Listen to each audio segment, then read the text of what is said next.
sebenarnya bagaimana sih pemberitaan di media gitu? Apakah situasi yang terjadi di masyarakat ini kemudian terpresentasi dalam media gitu? Lalu kami juga bagaimana kemudian temuan-temuan kami di dalam melihat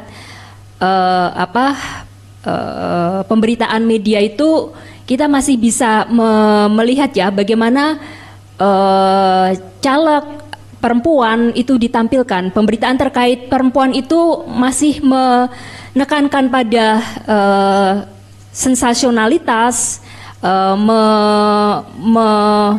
perempuan selalu dilabeli dengan ini ya, atribut cantik terkait dengan penampilan fisiknya. Ini contoh-contoh yang bisa kita lihat di media-media, bisa kita temui di media-media itu seperti apa sih ketika caleg perempuan diberitakan dia akan disebut sebagai caleg cantik, minta dicoblos gitu, bikin goyah iman nih gitu, apa gitu ya.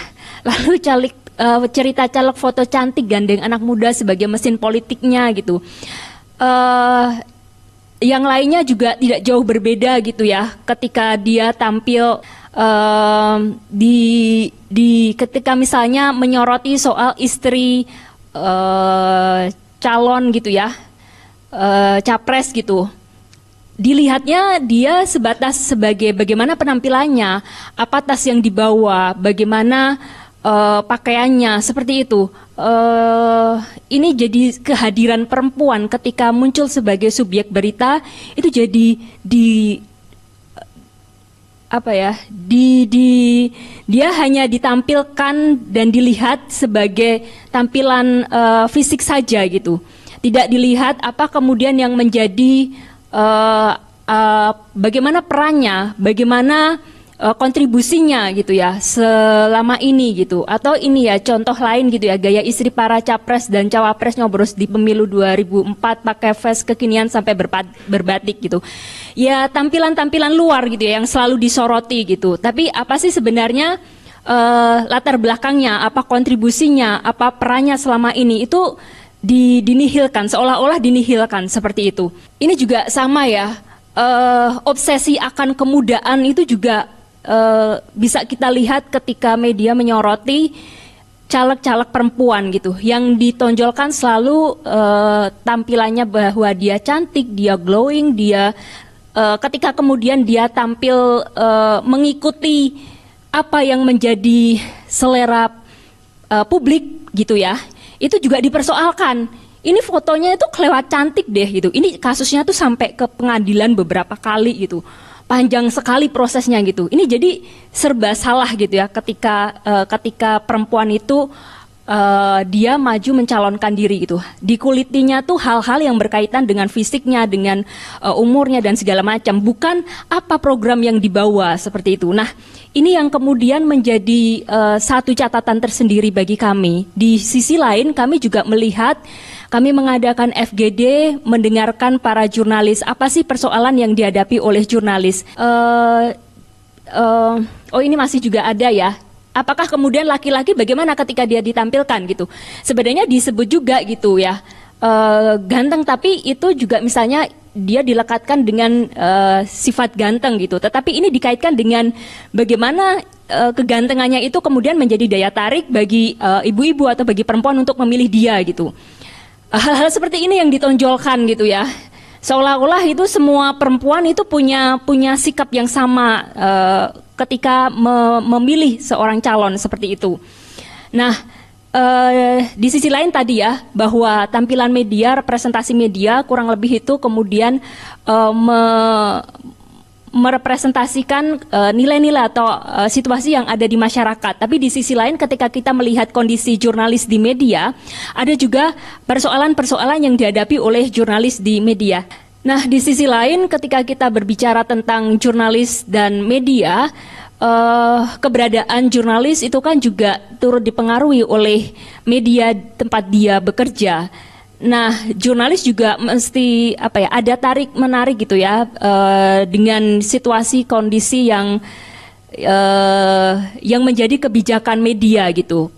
Karena kita tahu pemilu ini kan isu besar ya. Jadi ketika ini dimunculkan oleh media, biasanya ruang redaksi itu juga punya peran besar untuk menentukan berita apa yang muncul gitu, siapa yang akan disorot dan sebagainya gitu. Nah, jurnalis yang biasanya itu punya peran besar karena mereka jadi yang berada di lapangan gitu ya, yang biasanya juga turut memberikan kontribusi bahwa apa yang akan diangkat dan segala macam untuk isu pemilu ini jadi sedikit banyak ditentukan oleh ruang redaksi seperti itu. Di sisi lain juga masih ada stereotip dan eksploitasi terhadap jurnalis perempuan gitu ya, bahwa isu pemilu ini isu yang berat gitu, jadi udah deh perempuan nggak bisa pulang malam dan segala macam, padahal untuk proses-prosesnya ini biasanya sampai malam gitu ya, ketika proses penghitungan dan segala macam itu kan biasanya sampai malam gitu, nggak bisa nih ngeliput ini, udahlah ini jurnalis, jatahnya jurnalis laki-laki saja seperti itu. Padahal tadi kita lihat ya, banyak persoalan-persoalan yang dihadapi oleh baik itu calon perempuan ketika dia mencalonkan diri maupun perempuan ketika dia menjadi pemilih gitu. Nah ini sebenarnya kan dibutuhkan perspektif gender dan inklusi gitu ya dari jurnalis yang mengangkat pemberitaan ini supaya persoalan-persoalan yang ada di lapangan ini tuh bisa muncul gitu, disadari oleh publik bahwa ini loh ada persoalan seperti ini. Nah, di sisi lain ya ini tadi ada persoalan-persoalan bahwa ketika misalnya narasumber itu dia hanya mau diwawancara oleh misalnya perempuan gitu, maka ya redaksi kemudian menugaskan perempuan yang cantik, yang ya cantik dalam kategori yang sama ini dipahami masyarakat ya, tinggi, putih dan sebagainya, itu yang kemudian mewawancara si tokoh tersebut seperti itu. Nah ini jadi jurnalis perempuan dia jadi dianggap ketika dalam konteks yang demikian gitu ya, ketika dia mesti mendekati narasumber yang dikenal susah didekati misalnya seperti itu. Nah, seperti itu gitu. Jadi ada itu tadi ya, eksploitasi terhadap jurnalis perempuan. Hal lain juga kemudian perspektif perempuan dan minoritas dan inklusi ini juga masih sulit gitu ya untuk di media-media online misalnya, karena karakteristik media online itu kan dia pendek-pendek, biasanya 6-8 paragraf gitu, sehingga jurnalis juga merasa kesulitan gitu ya untuk memasukkan perspektif gender dan perspektif inklusi dalam pemberitaan untuk yang media-media online. Biasanya seperti itu kecenderungannya. Lalu juga di sisi lain jurnalis juga rentan untuk mengalami ancaman, intimidasi, pelecehan dan kekerasan seksual. Tadi sudah disinggung oleh Mbak Lilis ya dalam temuannya, itu kan ada kekerasan yang dialami, ada intimidasi, diskriminasi, dan itu juga dialami juga oleh jurnalis perempuan ketika melakukan liputan ke lapangan gitu. Jadi ketika media itu kan kita sudah tahu ya bahwa beberapa media itu kan pemiliknya juga berafiliasi atau berkaitan dengan partai politik tertentu gitu, yang ini kemudian mempengaruhi bagaimana pemberitaan media tersebut terkait isu-isu pemilu gitu, sehingga ketika misalnya jurnalis tersebut berada di lapangan, dia meliput di wilayah yang menjadi basis partai yang berbeda dengan apa yang menjadi afiliasi dari media tersebut, maka dia rentan untuk mengalami baik itu intimidasi, perundungan, atau bahkan kekerasan seperti itu. Nah, situasi-situasi ini juga pada jurnalis perempuan menjadi semakin rentan gitu ya kondisinya gitu. Belum lagi ketika misalnya dia bertemu dengan tadi ya narasumber-narasumber yang dia hanya mau diwawancara secara eksklusif. Kadang kan kita mesti jurnalis itu mengejar gitu ya, mengejar pernyataan yang dari narasumber gitu ya, yang penting gitu, yang ini kemudian si narasumber misalnya mensyaratkan bahwa udah kamu saja, saya nggak mau dengan banyak-banyak gitu. Jadi ketika dilakukan dilakukan di ruang tertutup, ini juga menjadi situasi yang membuat jurnalis perempuan itu menjadi rentan seperti itu. Nah, situasi-situasi ini yang kemudian membuat kami gitu ya merasa penting gitu untuk membuat panduan peliputan pemilu yang berperspektif gender dan inklusi. Buku ini sendiri terdiri dari 6 bab gitu ya. Bab pertama itu kami membahas soal kebijakan pemilu tentang perempuan. Jadi bagaimana perspektif feminis ini bisa menjadi hal penting yang membantu jurnalis untuk bisa melihat realitas yang ada di lapangan gitu. bahwa sebenarnya kan hal-hal penting yang terkait dengan ketika kita bicara soal pemilu gitu kan ya, misalnya persoalan bahwa konsep-konsep atau prinsip-prinsip misalnya kesetaraan, penegakan hukum dan segala macam gitu ya, kebebasan gitu kan. Itu kan sebenarnya prinsip-prinsip juga yang dibawa oleh ketika kita berbicara tentang demokrasi gitu. Tetapi bagaimana kemudian ini dalam prakteknya itu kemudian bisa membantu wartawan gitu. Ketika bicara tentang kebijakan, apakah benar kebijakan tersebut sudah benar-benar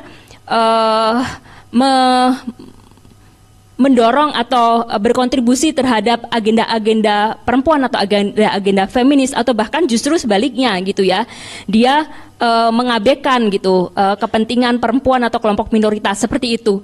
Nah, di bab 2 kami juga membahas soal gambaran singkat pemilu dan pilkada gitu ya, karena ada beberapa hal terkait perubahan-perubahan yang perlu dipahami juga oleh wartawan, lalu penulisan pemilu dan perempuan di media gitu ya, bagaimana kecenderungan yang berlaku yang masih terjadi di media, dan apa do and don'ts yang seharusnya atau sebaiknya dilakukan oleh jurnalis perempuan gitu. Lalu bagaimana mempromosikan jurnalisme berperspektif gender dan inklusi. Dan hal penting yang lainnya adalah soal pre-banking dan debunking ya dalam isu perempuan dan pemilu gitu, bahwa di satu sisi tadi kita melihat jurnalis itu juga di satu sisi dia juga menjadi pelaku ya, ketika dia juga menguatkan gitu ya kondisi ketimpangan relasi gender yang ada di masyarakat, yang kemudian itu terimplementasi dalam pemberitaan yang dibuatnya. Tetapi di sisi lain dia juga bisa melakukan upaya-upaya untuk membongkar mitos dan mengedepankan fakta gitu yang ada gitu. Jadi ini juga yang kemudian jadi hal penting, bagaimana jurnalis juga bisa melakukan pre-banking dan debunking gitu ya, khususnya dalam isu pemilu seperti itu. Lalu juga yang terakhir gitu, bagaimana kemudian membuat topik dan isu peliputan pemilu yang inklusif.